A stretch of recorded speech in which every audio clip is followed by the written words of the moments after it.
നമസ്കാരം, വീട്ടുരുചികളിലേക്ക് സ്വാഗതം. നമ്മൾ ഇന്ന് കപ്പ കൊണ്ട് കപ്പക്കുഴയാണ് ഉണ്ടാക്കാൻ പോകുന്നത്. 3/4 കിലോയോളം കപ്പയാണ് കപ്പക്കുഴക്ക് വേണ്ടി എടുത്തിരിക്കുന്നത്. നീളത്തിലുള്ള കപ്പയുടെ ചുറ്റും വട്ടത്തിൽ മുറിച്ച് നമുക്ക് ചെറിയ ചെറിയ കഷ്ണങ്ങളായിട്ട് ഒടിച്ചെടുക്കാം. മുറിച്ചെടുത്ത കപ്പ കഷ്ണങ്ങളിൽ കത്തി കൊണ്ട് നീളത്തിൽ ഒരു ചെറിയ പാടിട്ടിട്ട് ആ പാടിൽ കൂടി നമുക്ക് കത്തി ഉപയോഗിച്ച് തിക്കി നമുക്ക് കപ്പയുടെ മുഴുവൻ തൊലിയും കളഞ്ഞെടുക്കാം.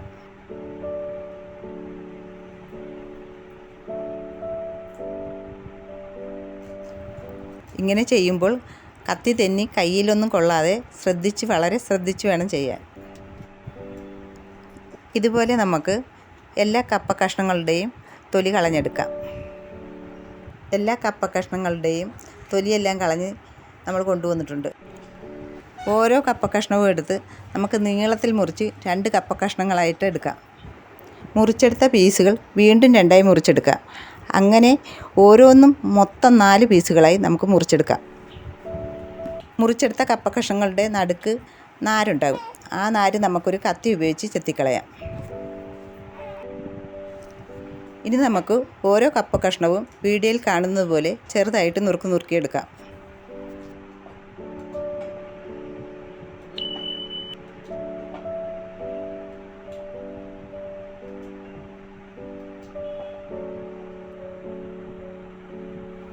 അങ്ങനെ നമ്മൾ എല്ലാ കപ്പ കഷ്ണങ്ങളും ചെറുതായിട്ട് നുറുക്കി എടുത്തു കൊണ്ടുവന്നിട്ടുണ്ട്.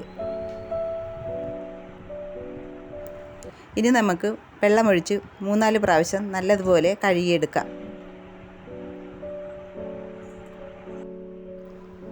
നല്ലതുപോലെ കഴുകി വൃത്തിയാക്കി കൊണ്ടുവന്നിരിക്കുന്ന കപ്പ കഷ്ണങ്ങളാണിത്. ഇത് നമുക്ക് കുക്കറിലോട്ട് ഇട്ട് കൊടുക്കാം.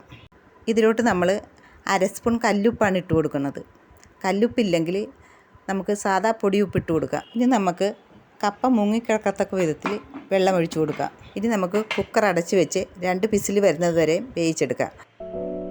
ഇനി നമുക്ക് കപ്പയ്ക്കുള്ള അരപ്പ് റെഡിയാക്കിയെടുക്കാം. ഒരു ചെറിയ കപ്പ് തേങ്ങ മിക്സിയുടെ ജാറിലോട്ട് ഇട്ട് കൊടുക്കാം. ഇനി നമുക്ക് 2 തണ്ട് വേപ്പില ഇട്ട് കൊടുക്കാം. ഒരു 3 അല്ലി വെളുത്തുള്ളി തൊലി കളഞ്ഞത് ഇട്ട് കൊടുക്കാം. ഒരു 3 ചുമന്ന ഉള്ളിയുടെ തൊലി കളഞ്ഞത് ഇട്ട് കൊടുക്കാം. ഇനി എരിവിനനുസരിച്ച് 2 പച്ചമുളക് ഇട്ട് കൊടുക്കുക. 1/4 സ്പൂൺ മഞ്ഞൾപ്പൊടി ഇട്ട് കൊടുക്കുക. ഒരു വലിയ നുള്ള് ജീരകം കൂടി ചേർത്ത് കൊടുക്കുക. ഇനി നമുക്കിതെല്ലാം കൂടി ഒന്ന് ചതച്ചെടുത്തുകൊണ്ട് വരാം. അരഞ്ഞു പോകരുതും, ഒതുക്കിയെടുക്കണം.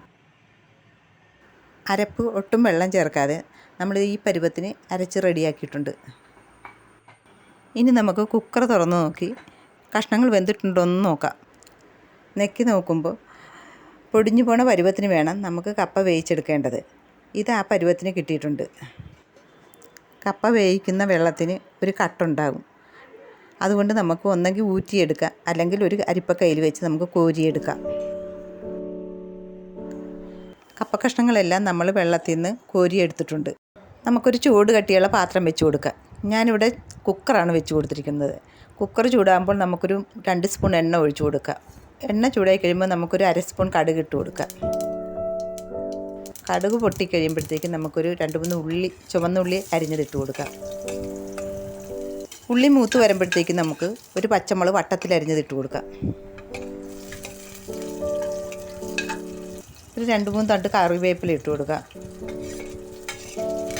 ഇത് മൂത്ത് വന്നിട്ടുണ്ട്. നമുക്കിനിത് ഇതിലോട്ട് അരപ്പ് ചേർത്ത് കൊടുക്കാം.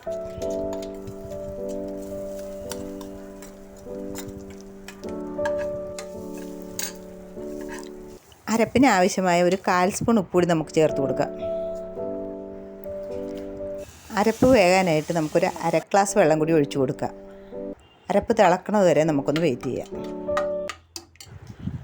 നമ്മുടെ അരപ്പെല്ലാം തിളച്ച് വരുന്നുണ്ട്.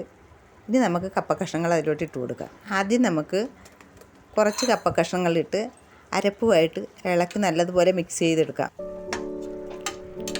അത് നല്ലതുപോലെ മിക്സ് ആയിട്ടുണ്ട്. ഇനി നമുക്ക് ബാക്കിയുള്ള കഷ്ണങ്ങൾ കൂടി അതിലോട്ട് ഇട്ട് കൊടുക്കാം. ഇനി അരപ്പും കപ്പയും എല്ലാം കൂടി നമുക്ക് നല്ലതുപോലെ ഇളക്കി മിക്സ് ചെയ്ത് കുഴച്ചെടുക്കാം.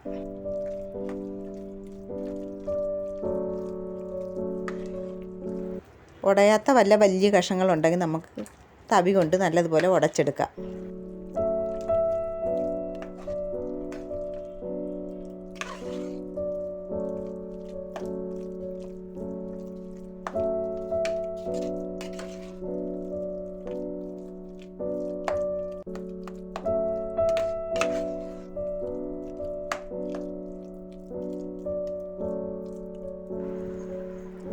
നമ്മുടെ കപ്പക്കുഴ ഇവിടെ റെഡി ആയിട്ടുണ്ട്.